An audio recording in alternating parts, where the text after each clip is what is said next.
सिरियारी कहाँ है जी थाना? पाली। पाली में।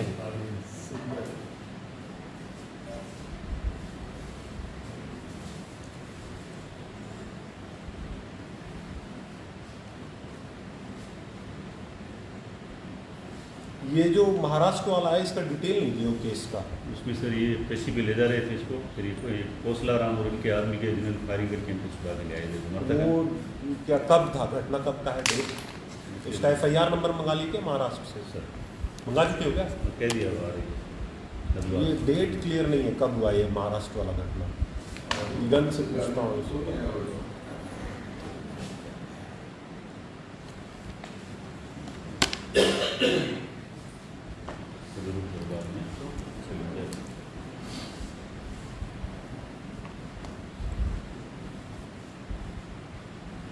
वो महाराष्ट्र से जो भागा था वो कब का घटना है?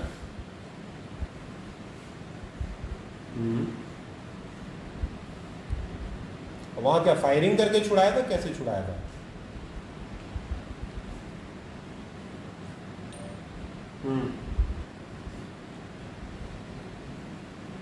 अच्छा, कोसलाराम भी उसमें नामजद है महाराष्ट्र वाले।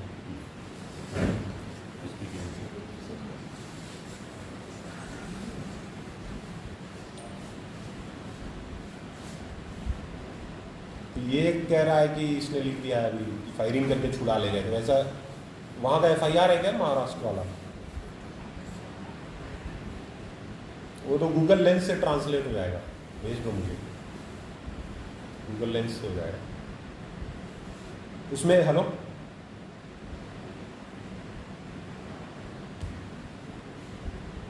उसमें धारा क्या लगा हुआ है उससे पता चल जाएगा। अगर उसमें धारा में नहीं है ना 3/25 भगाने का ऐसे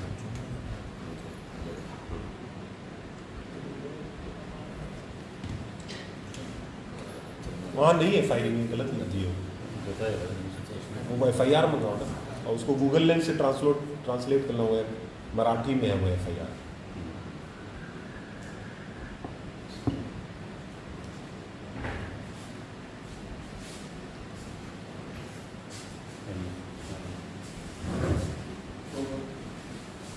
जोधपुर ग्रामीण कमिश्नरेट बाड़मेर प्रतापगढ़ महाराष्ट्र 345।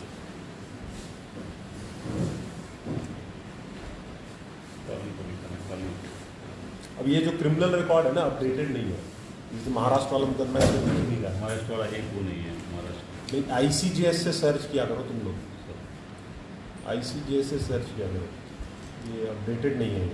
महाराष्ट्र वाला तो दिख ही नहीं रहा इसमें। महाराष्ट्र वाला नहीं। ठीक है,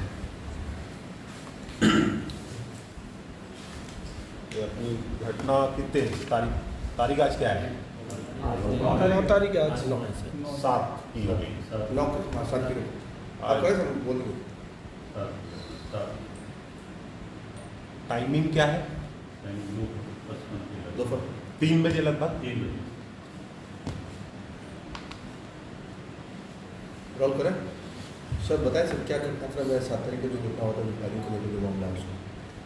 जैसा कि आप लोगों को पता है कि 2 हार्डकोर मुलजिम जो बाड़मेर के बैतूल क्षेत्र के रहने वाले हैं, कोसला राम और ओम प्रकाश, इन दोनों की पुलिस के साथ मुठभेड़ 7 तारीख को हुई है। इसमें ये दोनों जो अपराधी हैं, लंबे समय से इसमें जो कोसला राम है वो 2019 से पुलिस अभिरक्षा से फरार चल रहा था, और जो दूसरा अपराधी ओम प्रकाश वो महाराष्ट्र में पुलिस अभिरक्षा से फरार चल रहा था, और विभिन्न जगहों से इन पर इनाम घोषित था। मुख्यतः ADG क्राइम राजस्थान से 50,000 का इनाम था कोसला राम पे, और 25,000 का इनाम था SP बाड़मेर की तरफ से ओम प्रकाश पे। और मथानिया ओसिया थाना क्षेत्र का एक मुकदमा है जिसमें जो अभियुक्त कोसला राम है वो जोधपुर ग्रामीण में भी वांछित चल रहा था। तो जोधपुर ग्रामीण की टीम भी इनके खिलाफ आसूचना लगातार एकत्रित कर रही थी, और ये क्योंकि राज्य स्तर इनामी था तो इस पे हम लोगों का इम्पोर्टेंट फोकस था। और हमारे पास जो सूचना थी कि लगातार ये जोधपुर ग्रामीण के क्षेत्र में भी तस्करी और वाहन चोरी का कार्य कर रहा था और वाहन चोरी का चोरी करके तस्करी में इस्तेमाल की सूचना हमारे पास लंबे समय से थी। तो हमारे लिए एक इम्पॉर्टेंट मुहिम था अगर इस क्षेत्र में अपराध की रोकथाम के लिए। इस वजह से हमारी टीम इस पे काम कर रही थी और हमें आज सूचना 6 जुलाई को प्राप्त हुई थी इसके बैतूल थाना क्षेत्र में होने का, जिस पर हमने बाड़मेर पुलिस से संपर्क करके एक ऑपरेशन करने का निर्णय लिया था और टीम यहाँ से 6 जुलाई को बाड़मेर के लिए रवाना हुई थी और वहाँ पर बैतूल थाना के साथ मिलकर एक ऑपरेशन प्लान किया गया था। ऑपरेशन वाले दिन जो है बाड़मेर पुलिस और जोधपुर पुलिस ने अपने अपने रूट्स बांटे और एरिया कवर करने का निर्णय लिया जो हमारे पास आसूचना था उसके आधार पर। और जब हम लोग सर्च कर रहे थे उस समय जोधपुर ग्रामीण की जो डीएसपी टीम है उनसे इन अपराधियों का आमना सामना हो गया। आमना सामना होते ही अपराधियों ने पुलिस पे फायरिंग खोल दी। पुलिस टीम ने बार बार वार्निंग दिया कि आप सरेंडर करें। इसके बाद भी जब ये लोग नहीं माने उसके बाद भी फायरिंग पुलिस पर करते रहे। पुलिस को भी जवाबी फायरिंग करना पड़ा। जवाबी फायरिंग में दोनों अपराधियों को गोली लगी और जिसमें बाद में अस्पताल में जब हम लोग ले गए दोनों अपराधियों को तुरंत ही और जो भी फर्स्ट एड हो सकता था और CPR वगैरह पुलिस ने देने का प्रयास किया। लेकिन जो इस घटना में ओम प्रकाश जो क्रिमिनल था उसकी मृत्यु हो गई। और इन अपराधियों का जो बैकग्राउंड है इनमें काफ़ी मुकदमे इन पे दर्ज है और पुलिस अभी रक्षा से फरार है जैसे कि मैंने आपको पहले बताया। मौके पे फिर फोरेंसिक टीम को बुलाया गया क्योंकि घटना काफ़ी इम्पॉर्टेंट थी। तो जोधपुर से भी बैलिस्टिक्स एक्सपर्ट और फोरेंसिक टीम गई, बाड़मेर की भी फोरेंसिक टीम गई। फोरेंसिक टीम ने जब घटनास्थल का एनालिसिस किया तो सर्च में उन्होंने 5 अवैध पिस्टल और 18 राउंड वहाँ से सर्च के दौरान प्राप्त किए हैं। इसके अलावा कुछ डोडा पोस्ट, कुल्हाड़ी, कुछ मोबाइल फ़ोन और एक वाईफाई डोंगल भी FSL टीम की मौजूदगी में बाड़मेर पुलिस ने बरामद किए। 4 मैगजीन। हाँ, और ये जो कोसलाराम की जब जामा तलाशी ली गई तो उसके जेब से भी एक मैगजीन जिसमें 4 राउंड थे और वो भी इसमें बरामद किए गए। सर डोडा वगैरह कुछ गाड़ी में कुछ और जैसा कि मैंने बताया कि घटना होने के बाद फोरेंसिक टीम ने घटनास्थल का विश्लेषण किया, डिटेल्ड सर्च और एनालिसिस किया है। और जो IO है इस केस के, इसमें एक मुकदमा अपराधियों के विरुद्ध पुलिस पार्टी के हत्या का प्रयास का और राजकार्य में बाधा का दर्ज किया गया। उस मुकदमे की जांच CO बैतूल द्वारा अभी की जा रही है। और उन्होंने FSL टीम की मदद से जब घटनास्थल का पूरा निरीक्षण किया है तो जैसा कि मैंने बताया कि 5 पिस्टल, 18 राउंड डोडा पोस्ट, कुल्हाड़ी, 4 मोबाइल और एक वाईफाई डोंगल उन्हें मिला है। सर पहले फायरिंग किसने की थी? नहीं, जैसा कि मैंने बताया कि पुलिस पार्टी ने जैसे ही अपराधियों को देखा तो आमने सामने गाड़ी हो गई थी तो उसमें अपराधियों ने पहले फायरिंग की जो कि पुलिस की गाड़ी पर लगाए। 3 राउंड पुलिस की गाड़ी पर अभी पाए गए हैं। वो बराबर कर दिए जो उन्होंने जो फायरिंग की वो पिस्टल। हाँ, FSL टीम ने बहुत ही डिटेल्ड एनालिसिस करके मौके से जो भी आलमात हैं, जो फायरिंग के निशान है पुलिस की गाड़ी पे, फायरिंग के जो निशान हैं अपराधियों के गाड़ी पे, खाली केस जो मौके पर बिखरे हुए हैं, टायर मार्क्स हैं, गाड़ी का जो एनालिसिस है, सर्च है, प्रिंट्स हैं, सब चीज़ FSL टीम ने मौके से उठाया। अच्छा, किसी पुलिसकर्मियों की भी गोली लगी है? हाँ, एक हमारा कमांडो है गोपाल, उसमें इस एनकाउंटर के दौरान उसके बुलेट प्रूफ जैकेट पे गोली लगी और अभी वो सेफ है क्योंकि बुलेट प्रूफ जैकेट पे लगी।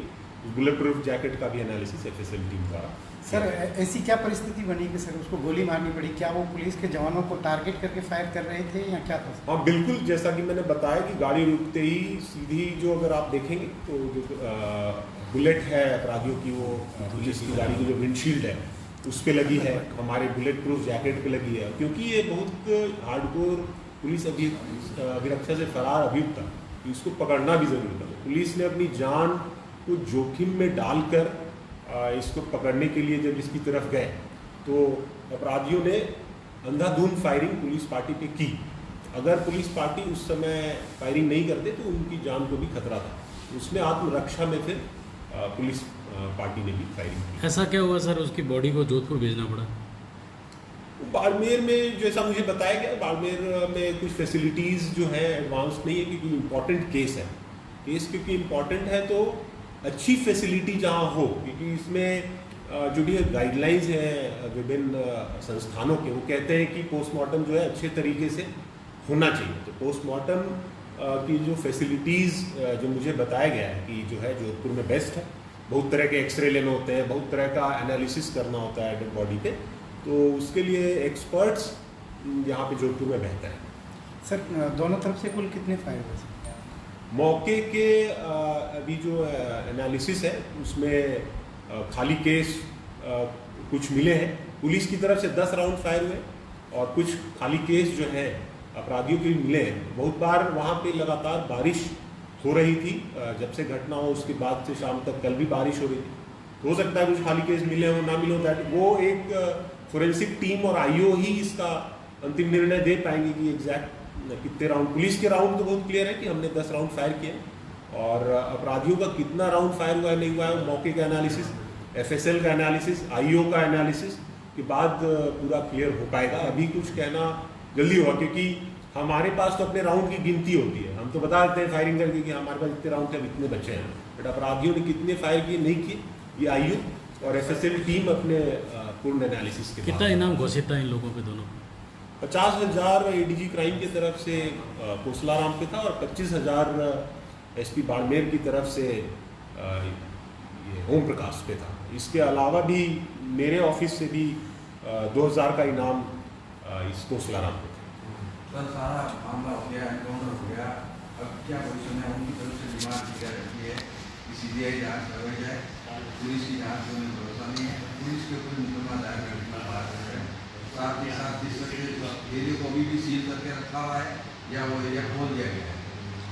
देखिए, अगर एजेंसी कोई आइडिया पुलिस के अलावा कोई भी, चाहे सीबीआई हो चाहे आपकी जो सीआईडी ब्रांच हो, जो भी जांच करेगी उसके लिए कॉर्डन ऑफ रखा हुआ एरिया में भी या उसको खोल दिया गया?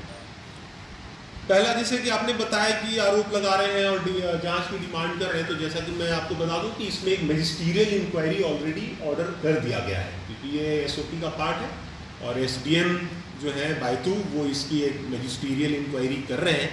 तो जो एसओपीज़ है वो उसको हम लोग पूरी तरह से फॉलो करेंगे और हम लोग किसी भी तरह के इंक्वायरी और जाँच के लिए ओपन है, क्योंकि हमारी जो कार्रवाई है पुलिस एक हम लोग जो है एक ट्रांसपेरेंट ऑर्गेनाइजेशन है और हर तरह से जो भी एसओपीज़ है उसका पालना हम लोग कर रहे हैं। Thank you. राजनीतिक